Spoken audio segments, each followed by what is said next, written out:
The sound of laughter from the dining room should have made me happy. Christmas Eve, my house full of family and friends, the smell of roasted turkey and pine filling every corner.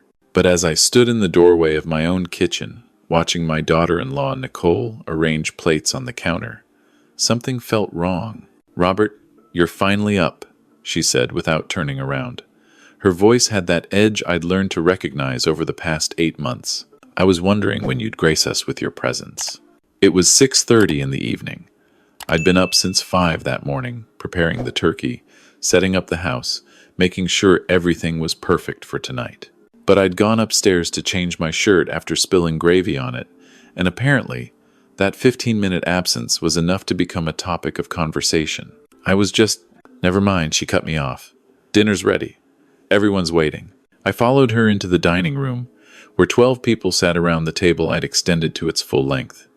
My son David sat at the head, my usual spot, laughing at something his colleague from the tech firm had said. My neighbors Jim and Susan were there, along with Nicole's sister and her husband, and a few other friends I'd invited weeks ago. "Dad, there you are," David said, but his eyes didn't quite meet mine. "We started without you. Hope you don't mind." I didn't mind. What bothered me was that no one had called me down. But I smiled and moved toward the empty chair at the far end of the table, the one usually reserved for guests. That's when Nicole appeared beside me, holding a plastic container. A Tupperware container, to be precise, the kind you'd use for leftovers. "Here's your plate," she announced, her voice carrying across the suddenly quiet room. She held it out to me, and I could see through the clear lid, scraps from lunch. The chicken wings we'd had earlier, now cold and congealed, some wilted salad, a few crackers. "I saved you the leftovers from this afternoon," she continued, loud enough for everyone to hear. "Since you're always going on about food waste and not throwing things away, consider it your contribution to sustainability." She paused, and her smile didn't reach her eyes. After all, freeloaders can't really afford to be choosers, can they? The room went silent, completely, utterly silent. I stood there, the Tupperware container in my hands, feeling the eyes of every person in that room on me. Jim looked uncomfortable. Susan stared at her plate. David said nothing, just took a long drink of wine. "Thank you," I heard myself say. My voice sounded far away. That's very thoughtful. I turned and walked out of the dining room, past the kitchen, up the stairs to my bedroom. My bedroom, in my house. The house I'd bought 32 years ago with my late wife, Catherine. The house where I'd raised David, where Catherine had died 5 years ago, where I'd invited my son and his wife to live after David said they were having temporary financial difficulties. That was 8 months ago. I sat on the edge of my bed, the container of cold leftovers on the nightstand, and listened to the conversation resume downstairs. Someone laughed. Christmas music played. Life went on. But something in me had shifted. A line had been crossed, and there was no going back. I couldn't sleep that night. Around 2 in the morning, I gave up trying and opened my laptop. Maybe I'd check my email, read the news, anything to distract myself from replaying that moment over and over in my mind. The bank website loaded. I'd set up online banking 6 months ago, with David's help. He'd been so patient, showing me how to navigate the interface, how to check my balance. "Let me add myself as an authorized user," he'd said. "Just in case you forget your password or get locked out, I can help you reset it." It had seemed reasonable at the time. I logged in, expecting to see the usual balance. My pension went in monthly, along with some investment income. I was careful with money, always had been. Catherine and I had saved diligently, and after she passed, I'd been living on about half my income, banking the rest. The balance showed $1,247. I stared at the screen. That couldn't be right. I'd had over $70,000 in this account last time I checked. Admittedly, that had been a while, maybe 3 months. I'd been busy, and David had assured me everything was fine, that he was keeping an eye on things for me. My hands shook as I clicked on the transaction history. The list loaded, and my stomach dropped. Page after page of transactions. Withdrawals, transfers, purchases. Most of them from the past 6 months. None of them authorized by me. December 18. Transfer to Nicole Thompson Wellness Studio, $12,000. December 10, transfer to D. Thompson, $3,500. December 3, purchase, Luxury Furnishings Limited, $8,900. November 28, transfer to Nicole Thompson, Wellness Studio, $15,000. November 15, cash withdrawal, $2,000.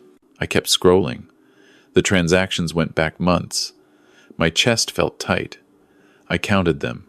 63 unauthorized transactions. 63 times my son had accessed my account and taken money. The total, according to my shaking mental math, was somewhere around $71,000. I sat there in the dark, the laptop screen the only light in the room, and tried to understand how this had happened. How my son, who I'd raised, who I'd put through university, who I'd welcomed back into my home, had systematically stolen from me. The Christmas lights outside my window blinked red and green. Downstairs, I could hear nothing. The house was silent. David and Nicole were asleep in the guest room, my late wife's craft room that I'd cleared out for them. I opened a new browser tab and searched Nicole Thompson Wellness Studio, Vancouver. The website loaded immediately. Professional photos, soft lighting, yoga mats arranged in a pristine studio space. The About page showed Nicole in athletic wear, smiling at the camera. "Welcome to your journey of wellness," the text read. Nicole Thompson, certified yoga instructor and wellness coach, invites you to discover your inner peace at Vancouver's newest boutique studio. Opening this month, funded through dedication, hard work, and the pursuit of dreams. There was no mention of me. No mention of the $71,000 that had made this dream possible. I checked the address. The studio was in Kitsilano, one of the expensive neighborhoods. Monthly rent there would be astronomical. My phone was on the nightstand. I picked it up, scrolled through old messages. Most were from David, brief texts. "Thanks, Dad. Appreciate it. You're the best." But I found something else. A group chat I'd accidentally been added to months ago. David had meant to create a private chat with Nicole, but had included me by mistake. He'd quickly made a new one, and this thread had gone quiet. But the messages were still there. I opened it, my heart pounding. "Nicole, your dad is so naive. Did you see his face when I asked him to co-sign for the studio lease? David, he signed without even reading it. Too easy. Nicole, once we get the house transferred, we can move my parents up from Seattle. They're dying to get out of the States. David, working on it. The lawyer said we need power of attorney first. Nicole, and then? David, then we can start the conversation about assisted living. He's getting older. Living alone in this big house isn't safe. We're just being good children, looking out for him. Nicole, lol. Good children who inherit everything. I already found a place in Surrey. Sunset Gardens. Way cheaper than keeping him here. David, perfect. Mom would want us to take care of him. This way everyone wins. The messages were dated 4 months ago. I read them again. Then a third time. They weren't just stealing my money. They were planning to take my house, put me in a care home, and convince themselves and probably everyone else that they were doing it for my own good. I thought about Catherine, about how hard we'd worked for this house, for our savings, for the life we'd built, about how she'd made me promise, in those final weeks, to take care of myself, to not let anyone take advantage of me. "You're too trusting, Robert," she'd said, her hand weak in mine. "Promise me you'll be careful. Promise me you'll stand up for yourself." I'd promised, and I'd failed. But it wasn't too late. I spent the rest of the night documenting everything. Screenshots of every transaction, every message. I downloaded bank statements going back a year. I found the co-signed documents for the studio lease, buried in a stack of papers David had told me were just property tax forms that I'd signed without reading. By the time the sun rose on Christmas morning, I had a file folder 3 inches thick. At 8 a.m., I called Harold McIntyre. Harold had been my lawyer for 20 years, had handled Catherine's estate, had written my will. "Robert," he answered, his voice groggy. "It's Christmas morning, this better be." "Harold, I need your help. It's urgent." Something in my voice must have convinced him. "Give me an hour. Meet me at my office. I got dressed quietly, wrote a note saying I'd gone for a walk, and left it on the kitchen counter. David and Nicole were still asleep. Harold's office in downtown Vancouver was empty, the building mostly dark except for the security lights. He met me at the door, took one look at my face, and said, "Coffee first." "Then you tell me everything," I told him. All of it. The Christmas dinner, humiliation, the bank account, the messages, the plan to take my house and put me away. Harold listened without interrupting, his expression growing grimmer with each detail. When I finished, he sat back in his chair and steepled his fingers. "Robert, what they've done is fraud. Clear, documented, provable fraud. We can report this to the police." "I don't want my son arrested," I said immediately.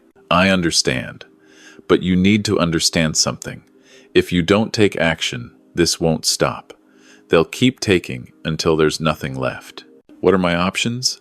Harold pulled out a legal pad. "First, we freeze your accounts. Today, emergency order. We'll need to go to your bank. Show them the evidence of unauthorized transactions." "Done." "Second, we review all documents you've signed in the past year. That lease co-sign, any power of attorney forms, anything giving them access or authority." "I haven't signed any power of attorney." "Good. That's very good." Harold made a note. "Third, and this is important, we need to protect your assets. Not just your bank account, but your house, your investments, everything." "How?" "Your parents left you a trust fund, didn't they? When they passed 15 years ago?" I'd almost forgotten about that. "Yes, but I never touched it. It's just been sitting there, growing. Maybe 300,000 by now?" "Have you ever told David about it?" "No. Catherine and I decided to keep it separate, for emergencies." Harold smiled for the first time that morning. "Then, here's what we do. We restructure your assets, put the house into the trust, along with your remaining savings. Set up an irrevocable trust with very specific protections. Even if David and Nicole somehow convinced you to sign something, or claimed you were incompetent and tried to get guardianship, they couldn't touch the trust. Can we do that?" "We can do exactly that. But Robert, there's something else we need to address." "What?" "Where you're living. If they're planning to take the house, and they're living there, this situation could become unsafe for you." "I hadn't thought of that. I'm not leaving my home." "I'm not suggesting you do. I'm suggesting they leave. It's your house. You have every right to evict them. They're family. Family who've stolen $71,000 from you and are planning to institutionalize you against your will." Harold's voice was gentle but firm. "Robert, sometimes protecting yourself means making hard choices." I sat in that office, looking out at the Vancouver skyline, the mountains in the distance covered in snow. Catherine and I used to hike those mountains. We'd planned to grow old together in that house, watching the seasons change. What do I need to do? Go home. Act normal. Don't let them know you know.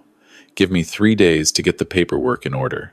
Then we'll handle this properly, legally, and permanently. I drove home slowly, rehearsing what I'd say. When I walked in, David was in the kitchen making coffee.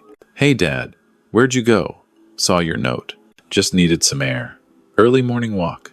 "On Christmas. You okay?" I looked at my son, really looked at him. When had he become someone I didn't recognize? Or had I just not been paying attention? "I'm fine," I said. "Just thinking about your mother. Holidays are hard." Something flickered in his expression. Guilt? Sadness? I couldn't tell anymore. "Yeah," he said quietly. "I miss her too." Did he? Did he miss the woman who'd taught him about integrity, about honesty, about treating people with respect?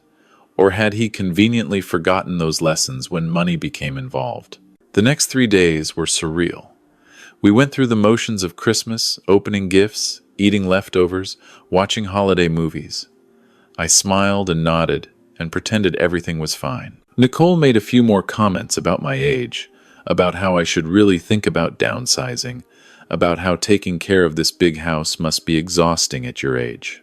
I agreed with her, said she had a point, said I'd been thinking about it. David looked relieved. On December 28th, Harold called. "Everything's ready. Come to my office at 2. Bring a police officer friend if you have one." Why? For when you tell them to leave. Having police present keeps things civil. I called Jim, my neighbor. Jim was retired RCMP. When I explained the situation, he didn't hesitate. I'll be there. And Robert, I'm sorry this happened. We could tell something was wrong at dinner. Susan wanted to say something, but we didn't want to interfere. It's okay. You're helping now. At 2 p.m., I sat in Harold's office with Jim beside me. Harold had prepared everything: frozen bank accounts, restraining orders on my assets, eviction notices, demands for repayment. The bank has confirmed the fraud investigation is underway, Harold explained. Nicole's studio lease has been flagged because the cosign was obtained under false pretenses. Your house is now protected by the trust. And this, he slid a thick envelope across the desk, is a formal demand letter. They have 30 days to return the $71,000, plus interest, plus legal fees. If they refuse, we file criminal charges. Will it come to that? Honestly, I don't know, but you'll be protected either way. We drove back to my house. Jim parked his truck in the driveway. Harold followed in his car. I could see the curtains move in the front window, Nicole, watching. I unlocked the door and walked in. David and Nicole were both in the living room, their faces tense. Dad, what's going on? Why is Jim here? And who's that? Sit down, I said. Both of you. For the first time in 8 months, something in my voice made them listen. They sat. I placed the folder on the coffee table, the one with all the evidence. David, I want you to look at this. It's a complete record of every transaction you've made from my bank account over the past 6 months. 63 transactions. $71,412. The color drained from his face. Dad, I can explain. No, I held up my hand. You'll explain to the police if necessary. Right now, you'll listen. I opened the folder, pulled out the printed messages. This is a conversation between you and Nicole about your plans to take power of attorney, transfer my house, and put me in assisted living. I assume so you could move Nicole's parents into my home. Nicole started to speak, but I cut her off. Here's what's going to happen. Harold, I gestured to my lawyer, has already frozen all my accounts. The bank is investigating fraud. Your studio lease, Nicole, is under review because the cosign was fraudulently obtained. My house is now in an irrevocable trust. Even if I wanted to give you access, I legally cannot. It's structured so that it can only benefit me. You can't do this, Nicole hissed. We have rights. You have the right to leave. My house, today, Jim is here to ensure you do so peacefully. This is insane, David said, finding his voice. Dad, we were trying to help you. By stealing from me? By planning to institutionalize me? By humiliating me in front of my friends? That was just Nicole being what? Cruel? Disrespectful? To the man who gave you both a home? The room went quiet. Harold opened his briefcase. Mr. and Mrs. Thompson, you have 2 options. Option 1. You leave this house today. You return the $71,000 within 30 days, and we resolve this quietly. Option 2. We file criminal charges for fraud, identity theft, and elder financial abuse. Those charges carry significant jail time in British Columbia. We don't have $71,000, Nicole said. It's all in the studio. Then you'll need to liquidate assets, sell equipment, break the lease. That's not Mr. Thompson's concern. David? I looked at my son. Do you have anything to say? He stared at the floor. I'm sorry. Sorry you did it, or sorry you got caught. He didn't answer. Pack your things, I said. You have 2 hours. They packed in silence. I stood in the hallway, watching as they carried boxes and suitcases to Nicole's car. Jim stood by the door, his presence a quiet deterrent to any arguments. When they were done, David stopped in front of me one last time. Where are we supposed to go? Nicole's family in Seattle. Friends. A hotel. I genuinely don't know. And right now, I genuinely don't care. I'm your son. You were my son. Today, you're someone who betrayed my trust, stole my money, and planned to take everything I have. Maybe one day that will change, but not today. They left. The door closed behind them. Jim put a hand on my shoulder. You did the right thing, Robert. Then why does it hurt so much? Because you're a good man. Good men feel pain when they have to do hard things. But that doesn't mean they shouldn't do them. After Jim left, I walked through the house. It felt bigger somehow, emptier, but also lighter. In the guest room, Catherine's old craft room, I could still see the indentations in the carpet where their furniture had been. I stood there for a long time, remembering Catherine, remembering her laugh, her strength, the way she'd always pushed me to stand up for myself. I kept my promise, I said to the empty room. I stood up for myself. The silence felt like agreement. Over the next month, the lawyers handled everything. David and Nicole returned $43,000, everything they could scrape together, by selling the studio equipment and breaking the lease. Harold said we could pursue them for the rest, but I decided not to. Some battles aren't worth fighting. I received a letter from David in mid-January. It was handwritten, 3 pages long. He apologized, said Nicole had pushed him into it, but he took responsibility for his choices. Said he'd been weak, desperate, ashamed of his financial failures. Said he knew he didn't deserve forgiveness, but hoped that someday, maybe, we could talk again. I filed the letter in my desk drawer. I didn't throw it away, but I didn't respond either. In February, I converted Catherine's craft room back to what it had always meant to be, her space. I brought out her sewing machine, her fabric collection, her patterns. I donated most of it to a local quilting group, but I kept a few pieces of quilt she'd been working on when she died. Some photos, her reading chair. I put my own desk in there too. Made it a combination studio and office. A place to remember, but also a place to move forward. Jim and Susan started inviting me over for dinner regularly. I joined a photography group, something I'd always wanted to do but never had time for when I was working. I traveled to the Rockies, to Victoria, to places Catherine and I had always talked about visiting. My bank account slowly rebuilt itself. The trust fund that my parents had left me remained untouched, a safety net that now actually felt safe. On Christmas Eve, 1 year after that terrible dinner, I hosted another gathering. Smaller this time, just Jim and Susan, Harold and his wife, and a few people from my photography group. We ate turkey and stuffing and all the traditional foods. We laughed. We shared stories.